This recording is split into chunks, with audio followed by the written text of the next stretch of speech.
15th of May 1967, on Israel's Independence Day, a 3-week period began which was one of the most tense and fearful periods in Israel's history.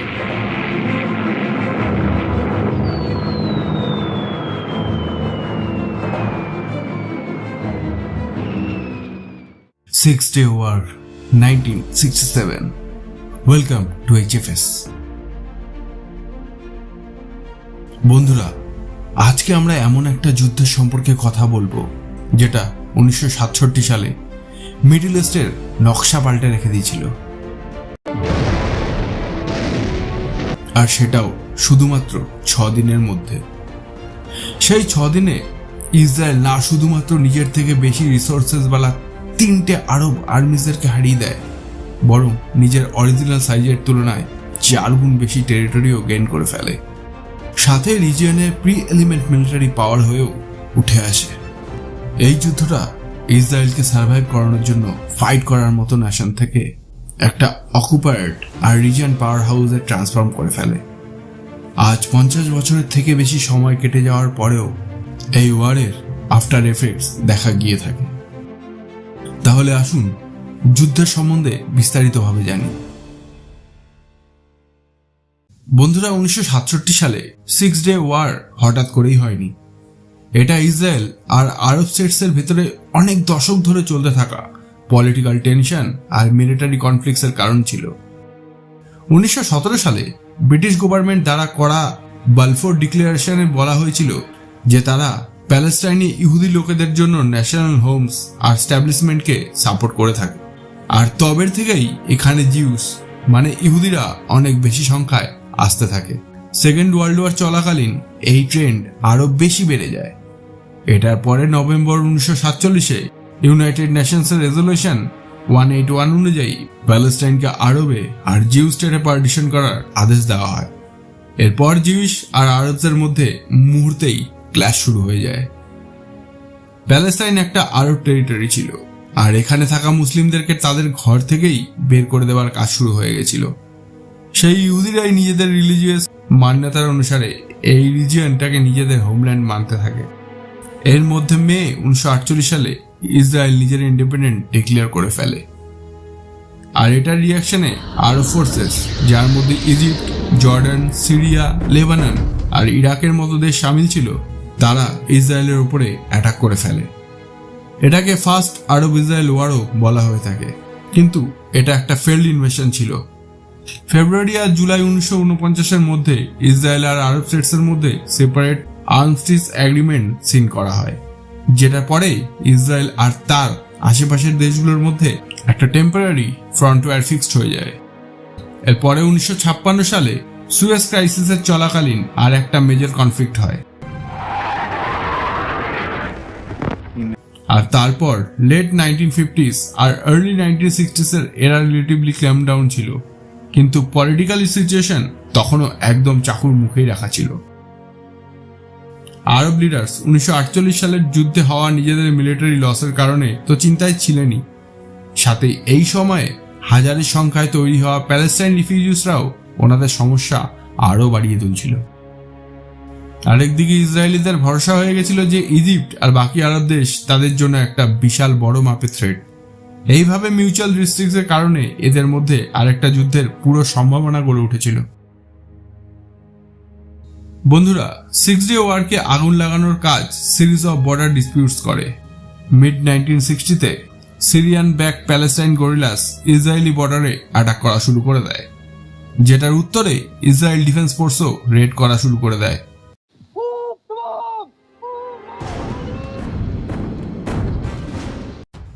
April 1967-এ situation আরো বেশি গম্ভীর রূপ নিয়ে ফেলে। Israel আর সিরিয়ার মধ্যে একটা ফেরোসিয়াস air and artillery engagement হয়, আর এই গোলাগুলি চলাকালীন 6খানা সিরিয়ান জেট ডিস্ট্রয় হয়ে যায়।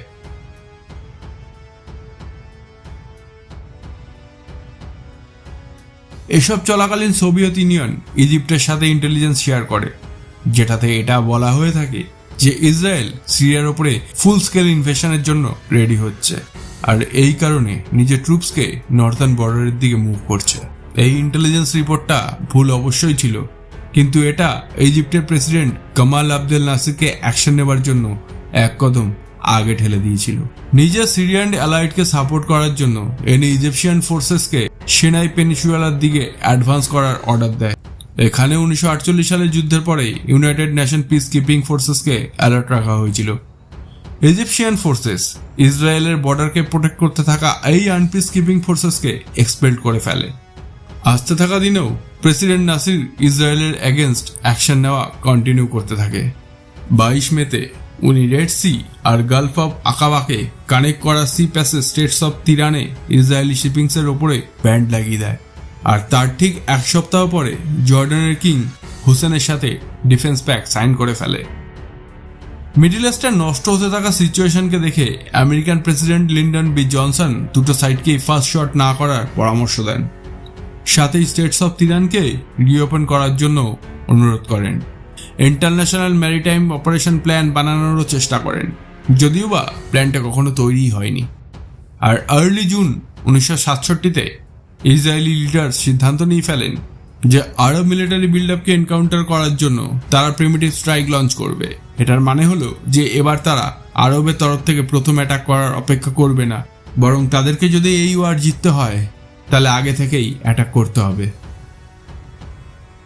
5 জুন 1967-এ ইসরায়েল ডিফেন্স ফোর্সেস অপারেশন ফোকাসে শুরু করে। এটা ইজিপ্টের ওপরে করা কোঅর্ডিনেট এরিয়াল অ্যাটাক ছিল। 5 জুনের সকালে প্রায় 200 খানা এয়ারক্রাফট ইসরায়েল থেকে উড়ান নেয় আর মেডিটেরিয়ান হয়ে নর্থের দিক থেকে ইজিপ্ট পৌঁছে যায়। ইজিপশিয়ানরা পুরোভাবে সারপ্রাইজ হয়ে যায়। তারা ইসরায়েলের এই প্ল্যানের একটু ফোটাও খোঁজ খবর পাননি।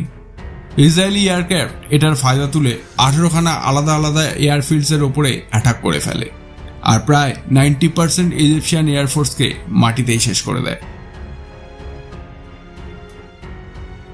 ইজিপ্টে মেলা সফলতার পরে ইসরায়েল নিজের অ্যাটাকের রেঞ্জটাকে আরও এক ধাপ বাড়িয়ে দেয় আর জর্ডান, সিরিয়া আর ইরাকের এয়ারফোর্সের ওপরেও এমনই অ্যাটাক করে। দিন শেষ হতে হতে মিডল ইস্টের আকাশে পুরোভাবে ইসরায়েলি পাইলটদের অধিকার হয়ে যায়।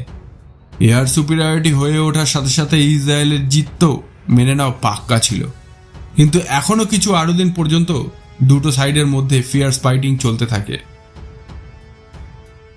5 জুনে ইজিপ্টের গ্রাউন্ড ওয়ারও শুরু হয়ে যায়। এয়ার স্ট্রাইকের সাথে সাথে ইসরায়েল ট্যাঙ্কস আর ইনফিনিটিও অ্যাটাক করা শুরু করে দেয় আর দেখতেই দেখতে ইজিপ্টের সাইনাই পেনিনসুলা আর গাজা স্ট্রাইপসের ওপরে ইসরায়েল ফোর্সের ডমিনিয়ন হয়ে ওঠে। ইজিপশিয়ান ফোর্সের নিজেদের পুরো শক্তির সাথে ইসরায়েলি অ্যাসল্টের সম্মুখীন হয়, কিন্তু ফিল্ড মার্শাল আবদেল হাকিম আমিরের দ্বারা দিয়ে থাকা জেনারেল রিট্রিটের অর্ডারের পরে এদের মধ্যে হুলস্থুল পড়ে যায় আর এরপর ইসরায়েলি ফোর্সেসের হাতে এদের অনেক ভারী ক্যাজুয়ালিটিস ফেস করতে হয়। এসব চলাকালীন জর্ডান ইজিপশিয়ান ভিক্টরি মিথ্যে খবর পেয়ে থাকে আর তারা সেকেন্ড ফ্রন্ট খুলে জেরুসালেমে ইসরায়েলের পজিশনের উপরে শেলিং করা শুরু করে দেয়। এটার জবাব ইসরায়েল ইস্ট জেরুসালেম আর ওয়েস্ট ব্যাংকে একটা ডেভাস্টেটিং কাউন্টার অ্যাটাক করে দেয়। 7 June Israel troops Old City of জেরুসালেমকে ক্যাপচার করে ফেলে, যেটা এখনো পর্যন্ত জর্ডানের পার্ট ছিল, আর ওয়েস্টার্ন ওয়ালে প্রে করে নিজেদের জিত সেলিব্রেশন করে। বন্ধুরা, ওয়েস্টার্ন ওয়াল, যাকে ওয়েলিং ওয়ালও বলা হয়ে থাকে, ওল্ড সিটি অফ জেরুসালেমে লোকেটেড জিউস লোকেদের এটা একটা ধার্মিক প্লেস। 6 ডে ওয়ারের লাস্ট ফাইট ইসরায়েলের নর্থ ইস্টার্ন বর্ডারে সিরিয়ার সাথে হয়। 9 জুনে ভারী হাওয়াই গোলাবাড়ির মধ্যে ইসরায়েলি ট্যাঙ্কস আর ইনফিনিটি সিরিয়ার হেভিলি 45 রিজনে ঢুকে যায়।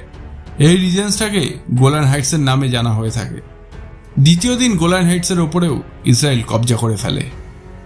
এইভাবে 5 জুন থেকে শুরু হয়ে 10 জুন পর্যন্ত, মানে মাত্র 6 দিনের মধ্যেই ইসরায়েল নিজের শত্রুদেরকে ধুলো খাইয়ে দেয়।